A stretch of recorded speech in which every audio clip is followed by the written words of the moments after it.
Welcome back ناظرین سب سے زیادہ جو جگہ متاثر ہوئی ہے، جو شہر علاقہ متاثر ہوا ہے خیبر پختونخوا میں، وہ چارسدہ ہے۔ چارسدہ میں ہمارے کورسپونڈنٹ ہیں عمران یوسف زئی، ان سے ہم بات کرتے ہیں۔ السلام علیکم عمران۔ السلام علیکم جی۔ عمران، ذرا ناظرین کو ہمیں بتائیے کہ آپ پچھلے 3 روز سے چارسدہ میں موجود ہیں اور آپ دیکھتے رہیں صورتحال، تو تصویر کھینچیے ہمارے ناظرین کے لیے۔ جی نسیم، میں اس وقت چارسدہ کے علاقے سردریاب میں موجود ہوں اور یہ چارسدہ سے تقریباً 6 سے 7 کلومیٹر کے فاصلے پر موجود ہے، اور اس وقت اتنی بری صورتحال ہے کہ لوگ، جو خواتین، بچے، بوڑھے سڑک کے کنارے بیٹھے ہوئے ہیں، جن کے پاس گاڑیاں ہیں وہ گاڑیوں میں ہیں، لیکن جن کے پاس گاڑیاں نہیں ہیں وہ کھلے آسمان کے نیچے بیٹھنے پر مجبور ہیں، اور ان کے پاس نہ تو 4 دن سے کوئی کھانا آیا ہے، نہ کوئی پانی آیا ہے۔ اور یہاں پر ہم نے اتنی بری صورتحال بھی دیکھی ہے کہ لوگوں کو یہی جو سیلاب کا گندا پانی ہے، گدلا پانی ہے، یہی پینا پڑا ہے، کیونکہ چھوٹے جو بچے ہیں وہ 4 دن کے پیاسے ہیں اور ان کی اتنی بری صورتحال ہے یہاں پر۔ اس کے علاوہ یہ عمران ایک منٹ رکیے، یہ تو آپ بہت ہی سنگین صورتحال بیان کر رہے ہیں۔ کیسے ہو سکتا ہے کہ کسی قسم کی بھی امداد نہ پہنچی، اور یہ کیا تعداد ہے ان لوگوں کی جن کا آپ کہہ رہے ہیں یہ حال ہے 3 روز سے؟ نسیم، میں آپ کو اس لیے یہ بتا رہا ہوں کہ کیونکہ میں خود اس جگہ پر اس وقت بھی موجود ہوں اور پچھلے 3 دن سے ہم اسی جگہ کی کوریج کر رہے ہیں۔ چارسدہ کے جو علاقے ہیں، گل آباد، کھنڈرے، حسن خیل، جمٹ، وادی دولت پورہ، اور یہ جو علاقے ہیں یہ شدید ترین متاثر ہوئے ہیں، اور یہاں پر کوئی گھر سلامت نہیں بچا ہے۔ یہاں پر ایک بہت بڑی تعداد اس وقت بھی لوگوں کی چھتوں پر، گھروں پر اور مساجد میں جو اونچی جگہ ہیں وہاں پر پناہ لیے ہوئے، اور جو لوگوں کا سب سے بڑا شکوہ ہے وہ یہی ہے کہ پچھلے 4 روز سے ان کے پاس ان کے منتخب نمائندے نہ تو آئے ہیں، نہ کسی قسم کی امداد ملی ہے۔ جو ہیلی کاپٹر کے ذریعے آرمی کی ٹیمیں، امدادی ٹیمیں جو سامان ان کو خوراک کا بھیج رہی ہیں، وہ بعض اوقات ایسی جگہ پر گر جاتا ہے یا پانی کے اندر یا کسی ایسی جگہ پر جہاں پر عام لوگوں کی رسائی ممکن نہیں ہے اور وہ ضائع ہو جاتا ہے۔ لوگوں کا سب سے بڑا شکوہ، سب سے بڑی شکایت اپنے لوگوں سے یہی ہے کہ ان کے لوگوں نے، ان کے نمائندوں نے، جن کو جو ووٹ لینے کے لیے ان کے دروازے پر آتے ہیں، پچھلے 4 روز سے انہوں نے ان کا بالکل نہیں پوچھا، اور آج لوگوں میں ہم نے بہت زیادہ اشتعال بھی دیکھا۔ ایون یہاں کے میں آپ کو بتاؤں نسیم کے بہت سارے لوگوں نے، ہم میڈیا والوں پر بھی اعتراض کیا کہ آپ لوگ صرف کیمرے اٹھا کر یہاں پر آ جاتے ہیں اور اس کے علاوہ ہمارے مسائل حل نہیں ہوتے۔ ان کی ایک سوچ ہے کہ شاید میڈیا کی ٹیم یہاں پر جیسے آ گئی ہے تو اس کے بعد یہاں پر سارے مسائل حل ہو جائیں گے، سارے سڑکیں بن جائیں گی۔ تو یہ لوگوں کا ایک عام تاثر ہے، اور اسی حوالے سے اسی طرح سے ان کا جو غصہ ہے اور ان کا جو اشتعال ہے وہ اپنے عوامی نمائندوں کے لیے بھی ہے، اور ان کا یہ کہنا ہے کہ جو لوگ ان کے دروازے پر ووٹ کے لیے آتے ہیں۔ اچھا، یہ عمران یہ بتائیے کہ راستہ جو ہے ان کا پشاور سے راستہ منقطع ہے یا یہاں سے پشاور جایا جا سکتا ہے؟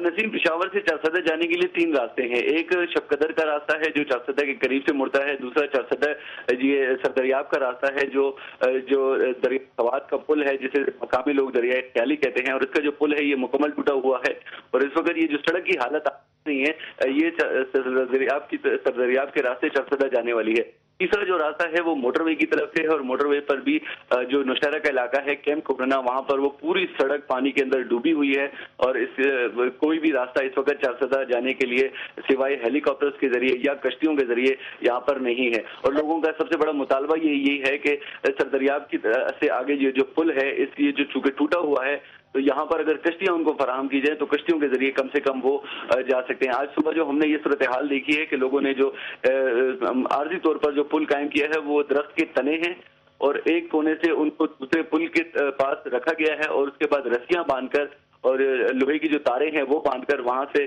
لوگ جو اپنی مدد آپ کے تحت وہاں سے نکل کر چارسدہ کے علاقوں کی تاکہ وہ اپنے پیاروں کے بارے میں پتہ کر سکے کہ ان کی اس وقت کیا صورتحال ہے۔ اچھا، یہ بتائیے کہ کتنے، یہ آپ نے بہت مرتبہ کہا لوگوں کا یہ حال ہے، تو تعداد کیا ہے؟ 200 ہیں، 20,000 ہیں، 4,000؟ کچھ اندازہ بتائیے ناظرین کے لیے۔ دیکھیے نسیم، آج چارسدہ کے جس علاقے میں صبح کے ٹائم پہ ہمارا جانا ہوا ہے یہ گل آباد کا علاقہ ہے جو کہ سردریاب سے تقریباً 1.5-2 کلومیٹر اندر کی طرف ہے، اور اس کے تھوڑا سا آگے جا کے ایک بہت بڑا درخت بالکل روڈ کے بیچ میں گرا ہوا ہے، جس کی وجہ سے کم وہاں پر آمد و رفت کے لیے گاڑیاں نہیں جا سکتی، لیکن پیدل جایا جا سکتا ہے۔ ہم اسی راستے سے آج صبح جب وہاں پر گئے تو وہاں پر مجھے یہ پتا چلا کہ تقریباً 500 سے 600 گھر ہیں وہاں پر، اور وہ تقریباً تمام کے تمام بہت زیادہ شدید یا تو مکمل طور پر तबाह हुए हैं या जुज़वी तौर पर उनको नुकसान पहुंचा है और उन घरों की बहुत ज्यादा बुरी हालत। ओवरऑल इमरान, ओवरऑल इस इलाके में कितनी आबादी है जो कि इससे जो इस वक्त फंसी हुई है, जो घिरी हुई है पानी में? देखिए नसीम, इस हवाले से ये कहना तो काफी मुश्किल होगा कि कितनी तादाद है, लेकिन चारसदा में जो कि हुकूमती जराए भी इस हवाले से बता रहे हैं कि लाखों की तादाद में लोग अभी भी 4 रोज गुजरने के बावजूद काफी बड़ी तादाद में, हजारों की तादाद जिनको कहा जा सकता है, वहां पर महसूर हैं और उनको निकालने का सिलसिला जारी है। लेकिन इस अभी तक बुरा हाल है। बहुत शुक्रिया इमरान, बहुत शुक्रिया हमसे बात करने का। नाज़रीन, इससे पहले हम स्टूडियो में आए और इनसे बुशरा गौहर से बात करें कि क्या हुकूमत क्या इस वक्त कर पा रही है। आपने सुना जो हमारे कॉरेस्पॉन्डेंट कह रहे हैं कि हाल बहुत बुरा है चारसदा में। हमारे साथ फहद बिन अरशद हैं, ये कॉरेस्पॉन्डेंट हैं हमारे इस्लामाबाद के। ये हमसे बात करेंगे कि मेट ऑफिस क्या कह रहा है, क्योंकि ये अभी आफत ख़त्म नहीं हुई। ये कहा जा रहा है कि 2 तारीख के बाद एक नया सैलाब का रेला आएगा और वो क्या करेगा। अस्सलाम वालेकुम फहद। जी वालेकुम सलाम। अच्छा फहद, ये बताइएगा कि मेट ऑफिस की क्या इत्तला है, खबर क्या दे रहे हैं कि अगले आने वाले दिनों में क्या सूरत हाल बन सकती है? जी नसीम, सूरत हाल कुछ ठीक नहीं है, क्योंकि मेट ऑफिस से भी जब थोड़ी देर पहले हमारी बात हुई तो उन्होंने हमें बताया कि खलीज बंगाल पर जो मानसून हवाओं का कम दबाव है वो इस वक्त वस्ती भारत तक पहुंच चुका है और उसका फैलाव जो है वो पाकिस्तान के इलाकों पर आना शुरू हो गया है। इस वक्त भी दिल्ली और हैदराबाद साइड पर मूसलाधार बारिश हो रही है और यही कम दबाव आइंदा 24 से 48 घंटे में पाकिस्तान में दाखिल होना शुरू हो जाएगा। और इस तरह हम कह सकते हैं कि इतवार की रात से बलाई इलाकों में बारिशों का एक नया सिलसिला शुरू हो जाएगा और 2 अगस्त से यानी पीर से इसकी शिद्दत में मजीद तेजी आ जाएगी। महकमा मौसमियात कह रहा है कि इस्लामाबाद, लाहौर, गुजरांवाला, भावलपुर, रहीम यार खान, साहिवाल, उकाड़ा, सियालकोट, रावलपिंडी, इस्लामाबाद, उमरकोट, थर और सखर समेत मुल्का इलाकों में मूसलाधार बारिश होगी 2 से 4 अगस्त के दरमियान स्पेशली। और महकमा मौसमियात ने यह भी खबरदार किया है कि डीजी खान और राजनपुर के जो नशेबी इलाके हैं वहां पर मजीद सैलाब आ सकता है। जी नसीम जी।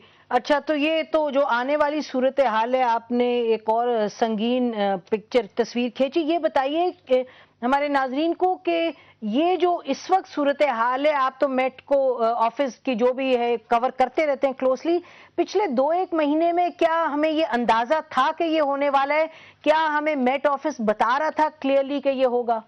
जी नसीम, मेट ऑफिस मुसलसल खबरदार कर रहा था। उन्होंने इस हवाले से एक वो प्रेस रिलीज भी दी थी। बेसिकली कंडीशंस ये थी कि इस बहरुल काहिल में एल नीनो की एक समंदरी कैफियत पैदा हो गई थी, जिसमें होता यह है कि समंदर का जो टेम्परेचर होता है वो 2 से 3 डिग्री तक बढ़ जाता है, जिसकी वजह से जो पूरे वो बहरुल काहिल में जो इफेक्ट होते हैं उसका पूरे दुनिया के वेदर पे इफेक्ट होता है। तो उन्होंने बताया था कि ये होगा? जी बिल्कुल, उन्होंने 2 से 3 महीने पहले बता दिया था कि ये इस दफा 10% बारिशें जो है वो मानसून में ज्यादा होंगी और मई में ये कंडीशंस खत्म हुई हैं और उसी वजह से ये मूसलाधार जो बारिशों का सिलसिला है ये शुरू हो गया है। बहुत शुक्रिया हमसे बात करने का फहद। बुशरा, दो चीजें, एक तो इस वक्त जो सूरत हाल है चारसदा में और वो कह रहे हैं कि हजारों लाखों लोग सिर्फ 3 दिन से कह रहे हैं फंसे। ये सिर्फ चारसदा नहीं, द एंटायर मलकंड, फिर शांगला भी अफेक्टेड है, चारसदा अफेक्टेड है, नौशहरा अफेक्टेड है, सदर्न डिस्ट्रिक्ट्स अफेक्टेड है, पेशावर अफेक्टेड है सारे। और आपको उन्होंने बताया कि रोड्स एक्सेस नहीं है। काफी ज्यादा जो मसला आ रहा है वो ये है कि रोड एक्सेस नहीं है, bridges have been washed away. तो आपके पास जो सूबाई हुकूमत के पास तो अभी 75 बोट्स हैं और 21 हेलीकॉप्टर्स हैं जिससे वो रेस्क्यू का काम कर रहे हैं। बेसिकली अभी जो काम हो रहा है वो रेस्क्यू और इवैक्यूएशन का। हसन, जब आप रिस्पांस टाइमली नहीं होती तो फिर आप रिएक्ट ही कर सकते हैं ना। रिएक्शन की जब सूरत हाल है तो फिर आप you have to turn to army, navy वगैरह। और क्या करेंगे? ठीक है, आर्मी की तरफ जाएंगे, आप पुलिस को कहेंगे, लेकिन वो लार्जर क्वेश्चन पहले वाला तो वही रहता है कि आपकी प्लानिंग का फुकदान है। चलें, अब एक मुसीबत आ गई। एक तो ये कि बाय द टाइम आप इस चीज को मैनेज करें, साथ साथ अपनी लॉन्ग टर्म प्लानिंग भी देखें। अगला कौन सा अगर सैलाब आ रहा है, किसी और जगह पे आ रहा है। और 2 चीजें जिनको मैं समझता हूं जरूरी है, एक तो इमरजेंसी डिक्लेयर करें। ऐसे ही मौकों के लिए आपके पास ये प्रोविजन होती है ताकि बाकी सब काम छोड़ के, कोई डेवलपमेंट की चीज से सब कुछ छोड़ के आपका फोकस हो। एंड आई वुड से जो मैं बातें सुन रहा हूं, मेरा ख्याल है आम लोगों को इतनी डिटेल मालूम नहीं है। और आप इंटरनेशनल एड मांग सकते हैं, रेड क्रॉस है, इंटरनेशनल ऑर्गेनाइजेशंस हैं, इसमें कोई शर्म की बात नहीं है। मांग लिए आज सुबह, ताकि अगर वो ग्राउंड पे आए, रेड क्रॉस वाले बाकी लोग आए ग्राउंड पे, उनकी मैनेजमेंट ऑर्गेनाइजेशन, उनकी स्किल होती है, वो जानते हैं, वो अगर उनको आप इन्वॉल्व कर सकते हैं। ये 2 चीजें करनी करनी बहुत जरूरी है। देखिए नाज़रीन, ब्रेक का टाइम है, ये क्लियर है बात कि अभी जो सूरत हाल है और खुदा न खास्ता और भी बदतर होने के इम्कानात हैं। अगर आप मेट ऑफिस की जो इस वक्त है फोरकास्ट उस पर फोकस करें, मसला ये है कि इस वक्त ना हुकूमत इसको ठीक तरीके से मैनेज कर सकती है क्योंकि वसाइल इतने नहीं है, और फिर हम बैनुल अक़वामी मदद इस वक्त मांग रहे हैं जो कि मांगनी चाहिए। और फिर अगर हम बैनुल अक़वामी मदद मांग रहे हैं, इमदाद चाह रहे हैं, तो फिर हमें खुद क्या करना चाहिए? ब्रेक के बाद इस पर बात करेंगे।